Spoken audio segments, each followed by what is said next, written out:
तो एक्चुअली अभी मैं चोपता में हूँ और लगभग बढ़िया कुंड के आसपास में।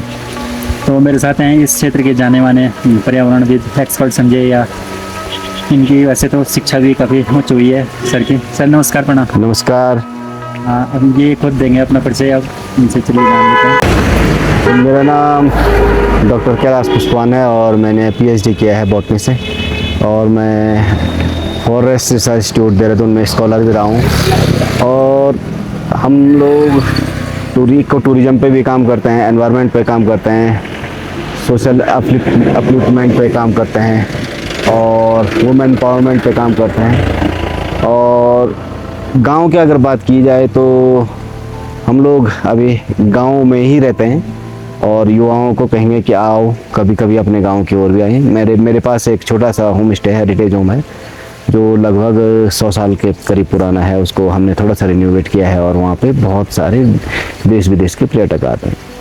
और जो पर्यटक आते हैं उनको केवल हम वहाँ पे रुकवाते नहीं, बल्कि जो हमारा एग्रीकल्चर है उसके बारे में डिटेल के रूप में बताते हैं। जो हमारे फार्म है उसके बारे में बताते हैं, हमारे जो फ्रूट्स प्लांट है उसके बारे में बताते हैं, हमारे मेडिसिनल प्लांट हैं उसके बारे में बताते हैं, और बहुत सारी चीज़ों के बारे में हम अपने जो इकोलॉजी है उसके बारे में बताते हैं। और जितने भी हमारे रीति रिवाज हैं, हमारे कल्चर हैं, हमारे फेस्टिवल हैं, उनके बारे में हम बताते हैं। और हमने अभी एक नया पैटर्न शुरू किया है कि हम चाहते हैं कि जो बाहर के बच्चे यहाँ आएँ वो केवल घूमने ना आए, वो यहाँ की जो रीति रिवाज हैं और हम कह सकते हैं कि जो हमारे पेड़ पौधे हैं, जड़ी बूटियाँ, उनके बारे में जानकारी प्राप्त करें। उनके लिए हमने एजुकेशनल टूर प्लान किया है। उसमें हम उनके यहाँ के जितने भी मेडिसिनल प्लांट हैं और जितने भी वैल्यूबल चीज़ें हमारे हैं, चाहे हमारे मिडोज़ हैं, हमारे माउंटेन्स हैं, उन सब चीज़ों के बारे में बताते हैं और उनको हम रिटर्न में फाइल बना के देते हैं ताकि वो अपने स्कूल में जाएँ और उसको प्रेजेंट करें कि हम उत्तराखंड में क्या क्या घूम के आए हैं। एक तो ये चीज़ है।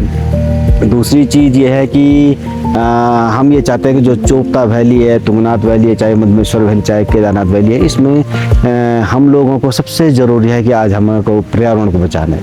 इसके लिए सबसे ज़रूरी चीज़ है कि प्लास्टिक उन्मूलन। जो हमको जितने भी हमारे मेहमान बाहर से आते हैं, जो पर्यटक आते हैं, जो तीर्थाटन के लिए यहाँ पे आते हैं, उनसे भी हमको उनको सजग करना होगा। और पहले तो स्वयं होना होगा कि बस जो प्लास्टिक है उसको कचरा ना उसको फैलाएं और उसको एक जगह रख के या उसको जहाँ डिस्पोज करना है वो सही ढंग से उसको डिस्पोज करें। तो मैं जितने भी हमारे पर्यटक आते हैं या तीर्थाटन के लिए यहाँ पे लोग आते हैं, उनसे मैं निवेदन करता हूँ कि जो ये पहाड़ बिल्कुल शांत हैं, साफ़ हैं, स्वच्छ हैं, इनको उसी ढंग से रहने दिया जाए। और जिस प्रकार से आप कचरा यहाँ पे न फैलाएं, उसके लिए भी हम आपसे रिक्वेस्ट करते हैं। और रोज़गार की हम बात करते हैं, स्वरोजगार की हम बात करते हैं। अभी हमने एक मुहिम चलाई है कि हम अपने पूरी घाटी को, चाहे मधमेश्वर घाटी है या ऊखीमठ का क्षेत्र है, चाहे तुंगनाथ घाटी है, इसको योग, ध्यान और आध्यात्म का केंद्र बनाने के लिए हम प्रयत्नरत हैं।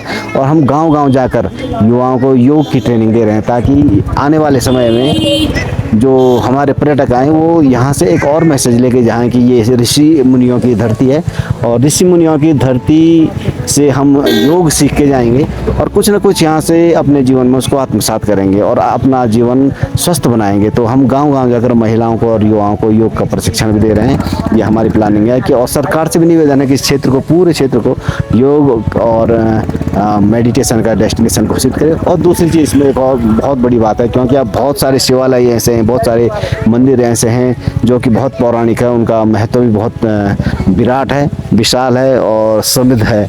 और मैं चाहता हूं कि जैसे ओंकारेश्वर मंदिर ऊखीमठ है, वहां पे माता उषा और भगवान अनिरुद्ध का विवाह मंडप है। उस विवाह मंडप को सरकार से निवेदन है कि उसको डेस्टिनेशन वेडिंग के रूप में डेवलप करें और उसको डेस्टिनेशन वेडिंग को के रूप में घोषित भी करें। तो उससे बहुत सारे युवाओं को रोज़गार और स्वरोजगार मिलेगा।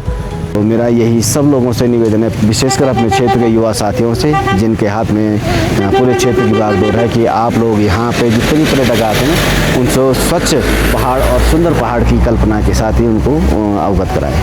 बहुत बहुत धन्यवाद।